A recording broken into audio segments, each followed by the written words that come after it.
Well, hi there, and welcome to this session where I would like to delve into effective techniques to help you navigate the IELTS speaking test with confidence and finesse. I'm your host, Nas, CELTA certified, IELTS accredited with 12 years of international experience, and I've launched this channel to really help test takers in the days leading up to their IELTS speaking test to prepare you and to provide you with some tips and strategies to do a couple things: to split your answers to create longer responses in this video, to understand the nuances between fluency and speed. Fast is not necessarily fluent. To unravel the essence of coherence. I've got you covered on all those bases. So today, let's dive deep into these strategies. And if you're wondering about my backdrop, we are going to look into a current IELTS speaking part 2 topic, which is about a time when your computer gave you problems, when your computer malfunctioned. So please stay tuned until the end. There's a comprehensive video that provides you with vocabulary, idiomatic language, and also structuring ideas to create that band 8 or band 9 answer. Now, as you work through this video, I recommend that you create your answer, then you layer my strategies and my tips over your answer, and then compare the two. And let me know in the comments below whether it actually made a difference. Now, in the IELTS speaking test, it's crucial to gather your thoughts before responding to questions. That will ensure that you are actually coherent and that you are speaking on topic. Now, there must be some strategies to buy time. Yes, absolutely. And I'm going to tell you 3 of those today. The first one is to use filler phrases. So when you ask a question, don't hesitate. Don't hesitate at all to use phrases like, that's an interesting question. Let me think about that for a moment. Or, let me see. For example, if you asked about your favorite holiday destination, you could say, that's a great question. Let me think about it for a second. Those fillers will buy you some time to organize your thoughts. Another top tip and strategy is to paraphrase the question. So by paraphrasing the question, you give yourself a few extra seconds to formulate your response. And just like in Formula One, seconds do matter. So, for instance, if you asked about your opinion on climate change, you could say, so if I understand you correctly, you're asking about the impact of climate change on the environment. Okay, so, and then you continue with your answer. But notice that I'm using body language, I'm using tone, I sound very natural. So you've got to practice these strategies instead of saying something like, so if I understood correctly, you asking about the impact of climate change on the environment. Now compare that to, so if I understand correctly, you asking about the impact of climate change on the environment. And if you're wondering, does body language matter because you're not getting graded on body language? We will dedicate a whole video to that. And my short answer is yes, body language matters because it affects your tone, it affects your intonation.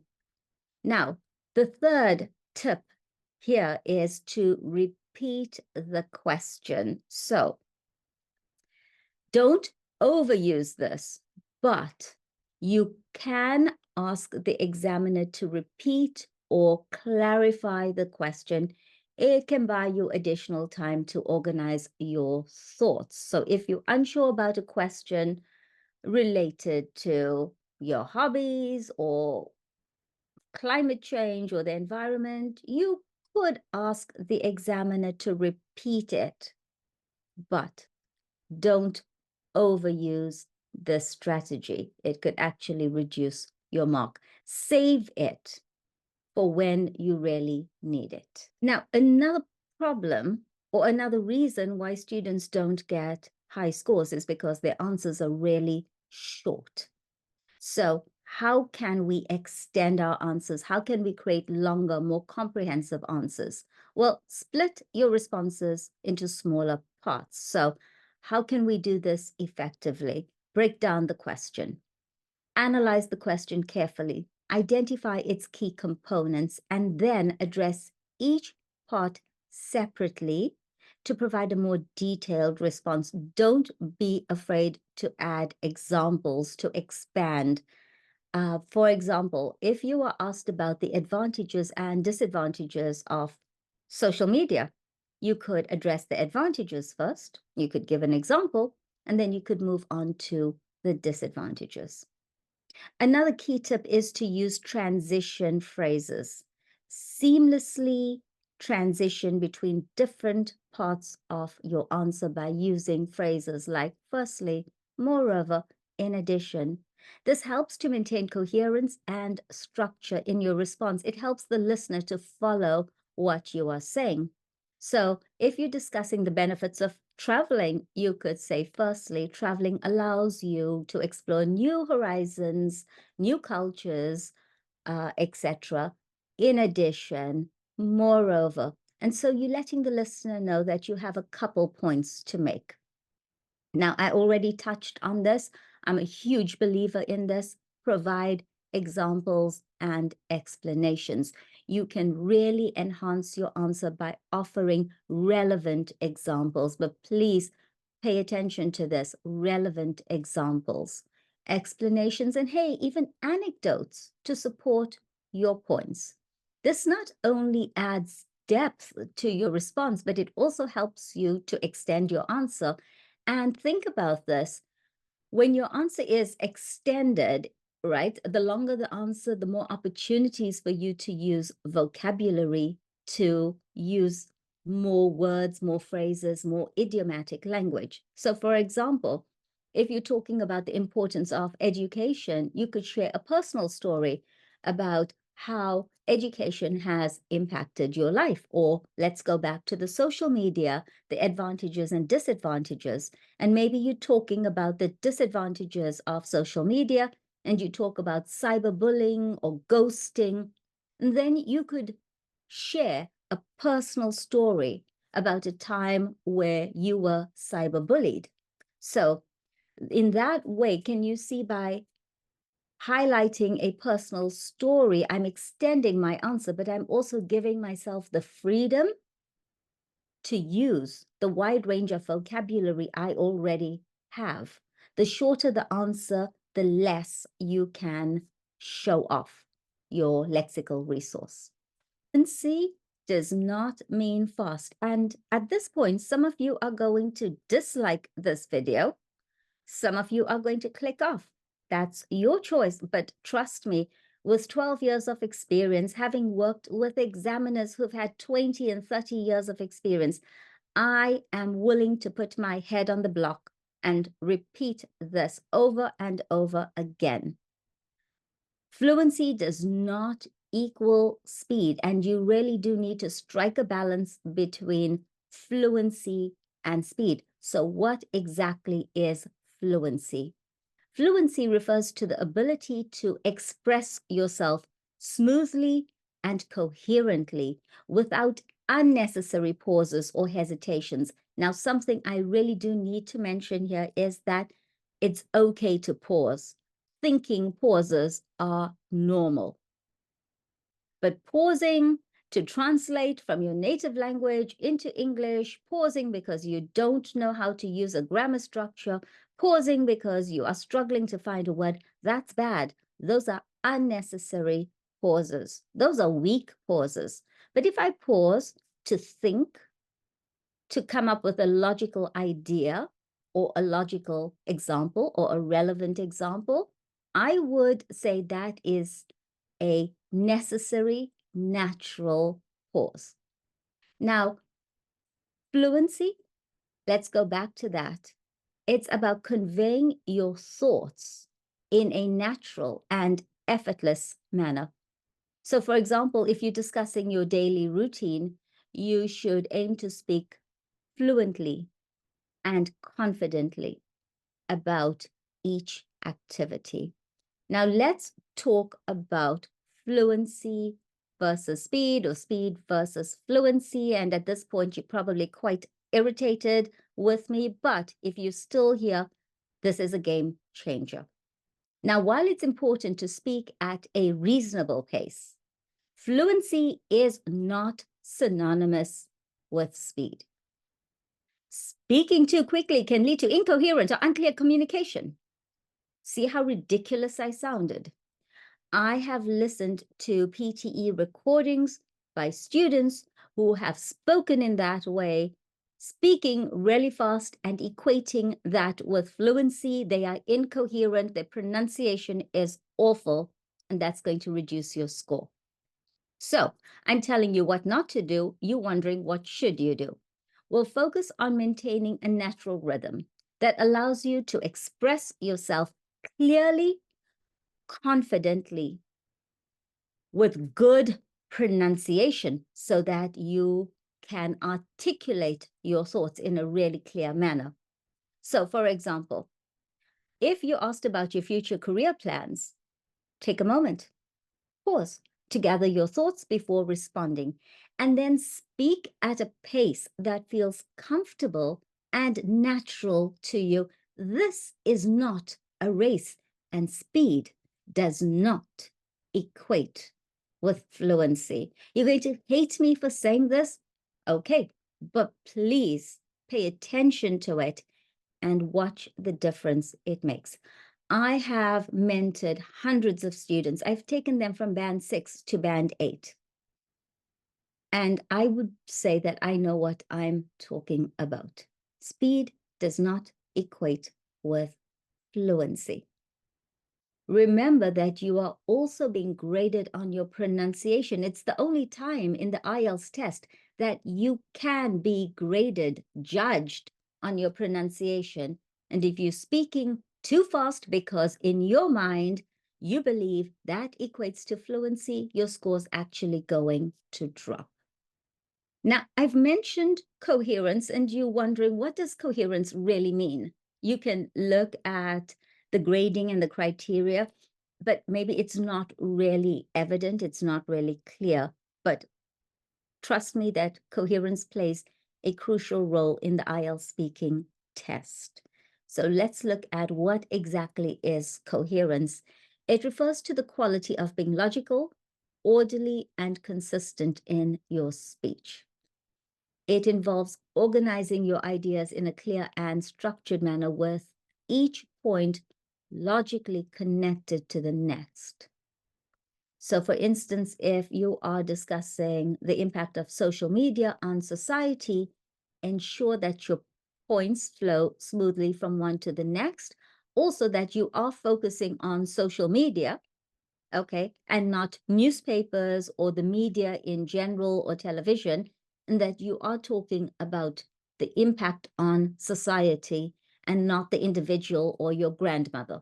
Okay, this is coherence. And I have done an example of this where I've asked students to ask me a question, and I've created this fabulous answer that sounds like a band 9 answer, but it's totally incoherent. It's just showing off with big words and impressive idiomatic phrases, and it's all absolute nonsense because it's not coherent.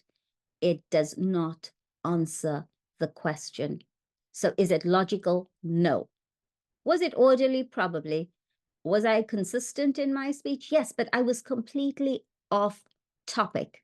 And the reason you're going to score badly if you do this is because your answer's probably memorized. You don't even understand the question. Now, next up, we're going to talk about cohesive devices. Enhance the coherence of your responses by using transition words, however, therefore, conjunctions.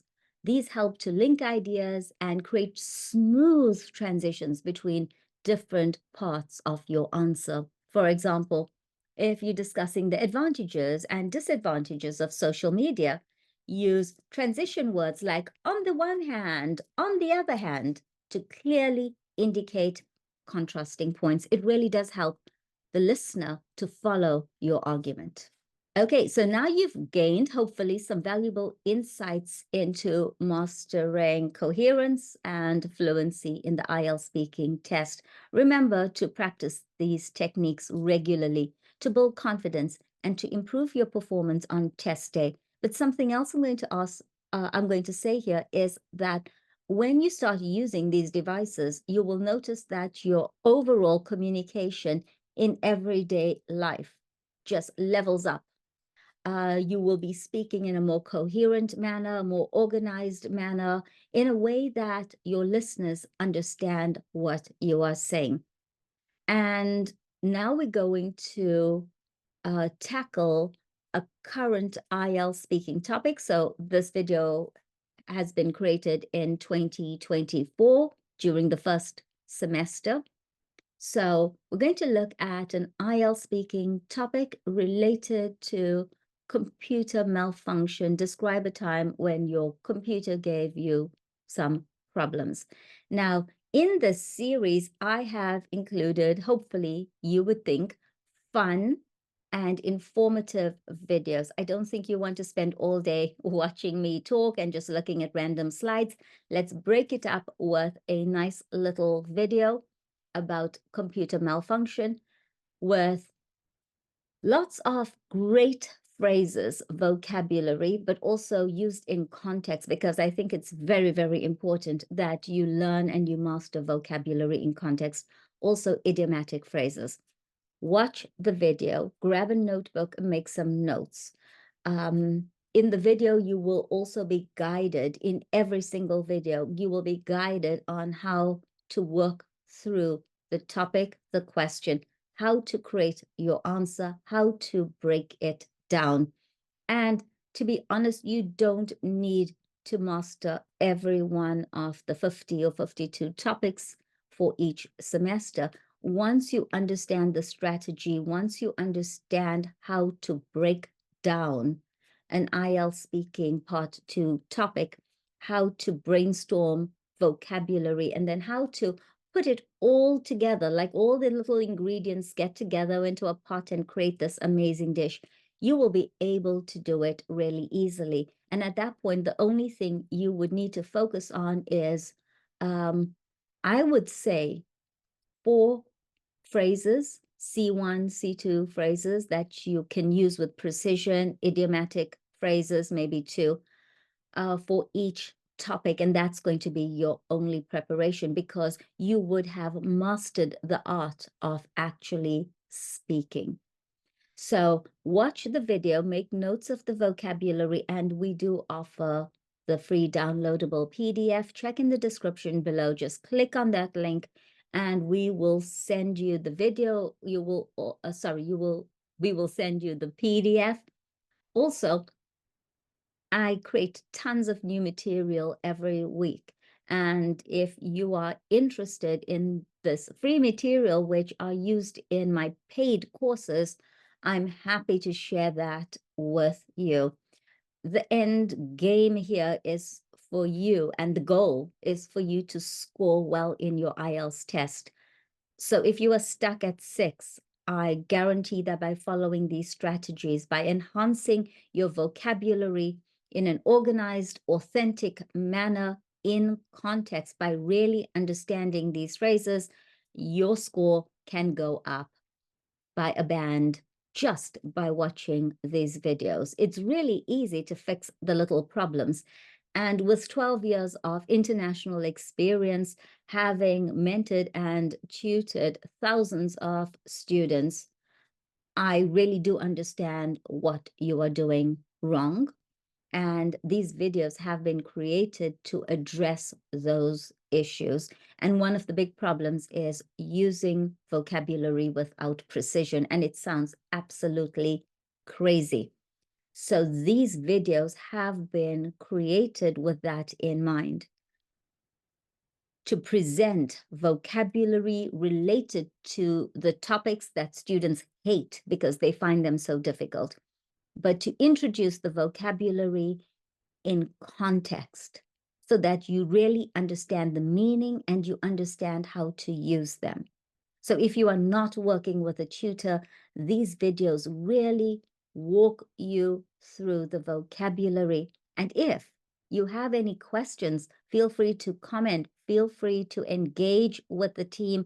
We are here to help. Now, if you have the test coming up, I suggest that you just watch a couple of the videos.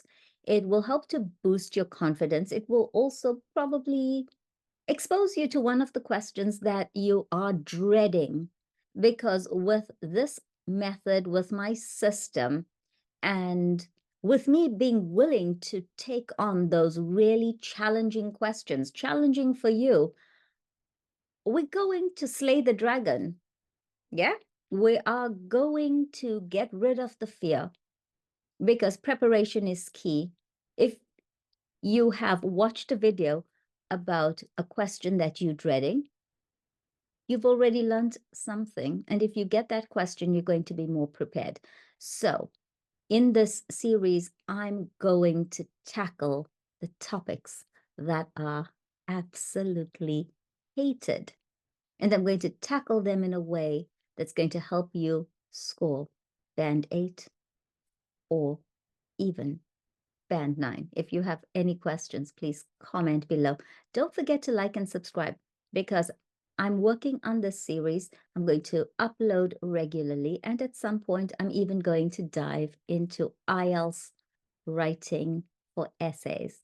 I'm really passionate about IELTS. I love the test, and I love the fact that I know how to help students get the scores that they require. I've had students go from 6 to 8 within 6 months, and it might sound magical, but no, we've actually created a method to help students. And not only has their IELTS score gone up, but so has the quality of their communication, their confidence. And in so many cases, most of them have even gotten promotions. It all kind of works together. So trust me, this works. Like, subscribe, and let's keep succeeding together. So I'm your host, Nas. Stay tuned for the video. Grab a pen and paper and pause the video when required so you can challenge yourself before watching the video and getting answers. So for example, if we're going to look at vocabulary for a topic, just brainstorm the words you already know. Then look at the words that I'm introducing you to. And on that note, I just heard a buzz, which means I've got to go and tutor someone, help them score IELTS 8 or 9. Thank you so much for watching and for joining me on this IELTS journey. Ciao.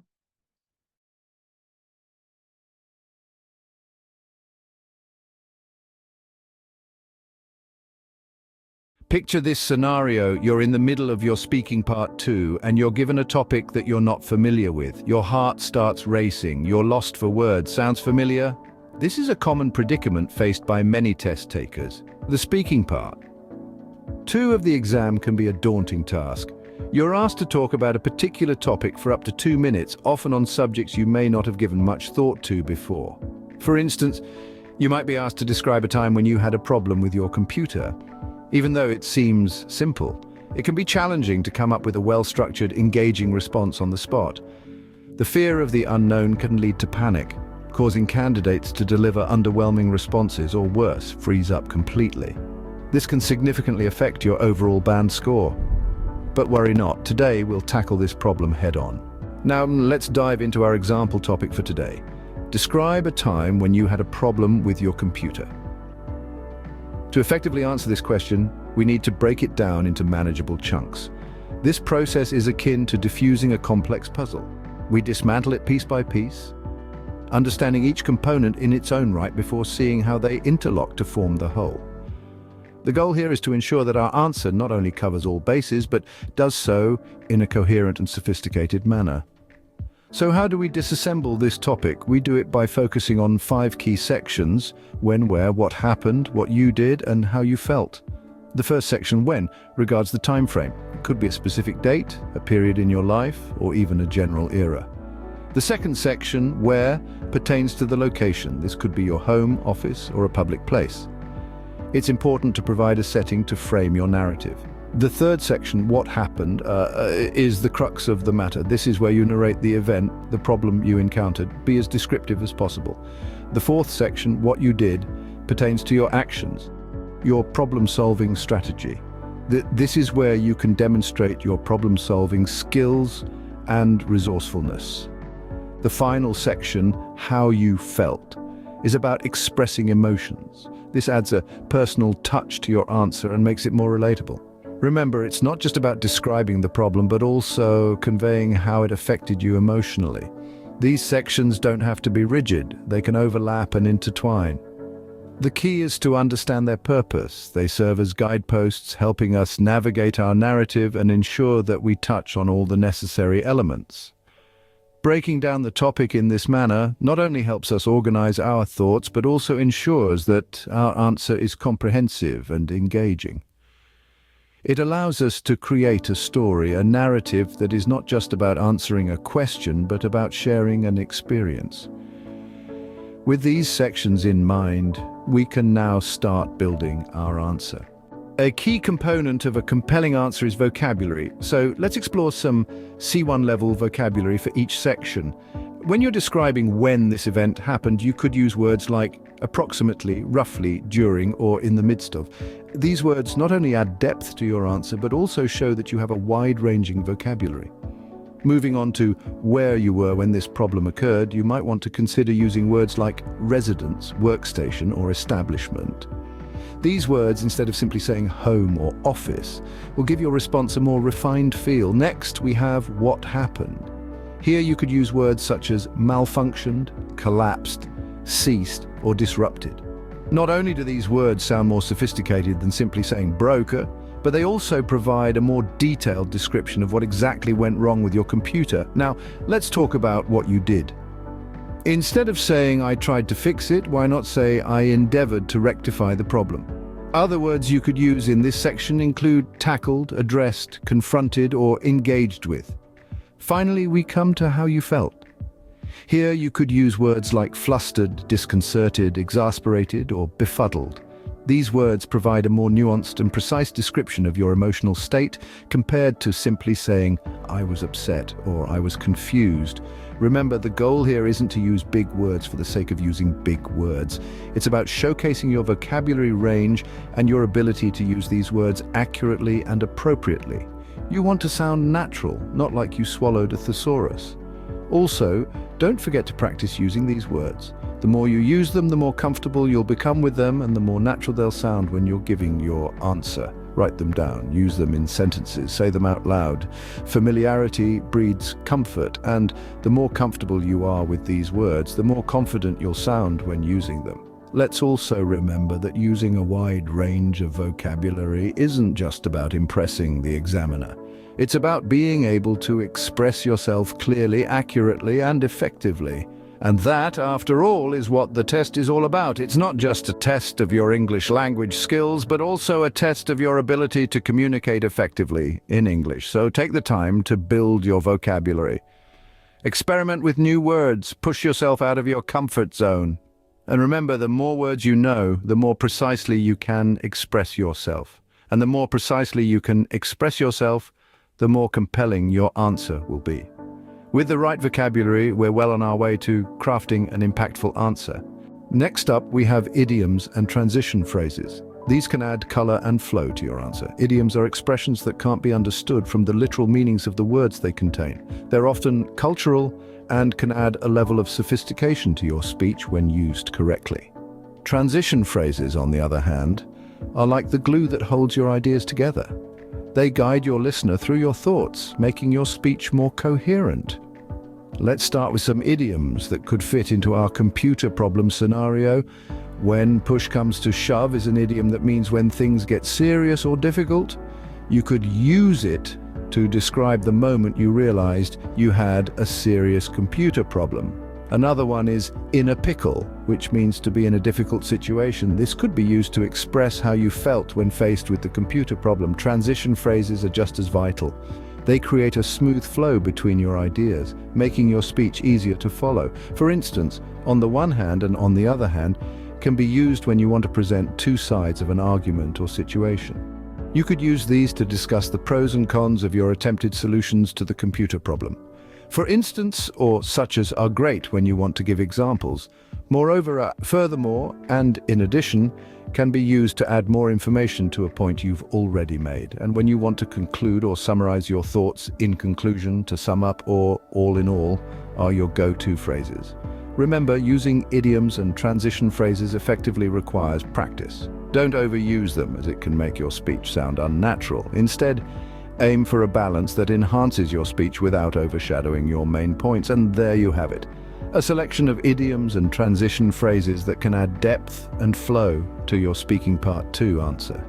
Remember, the right idioms and phrases can make your answer more engaging and natural. Now we have all the ingredients, it's time to cook up our answer. Let's start with the when. This is the perfect way to set the scene for your story. Use the vocabulary we discussed earlier to create a vivid picture. You might say, a couple of years ago, I was in the throes of finalizing a critical project. Next, move on to where. Give your listener a sense of place. I was in my home office, which is usually a sanctuary of calm and productivity. Remember, the more detail, the better. Now, let's tackle what happened. Here's where you can really flex your storytelling muscles. Use transition phrases to keep your story flowing smoothly. You might say, as I was working, my computer suddenly froze. No matter how many times I tapped the mouse or the keyboard, the screen remained stubbornly unresponsive.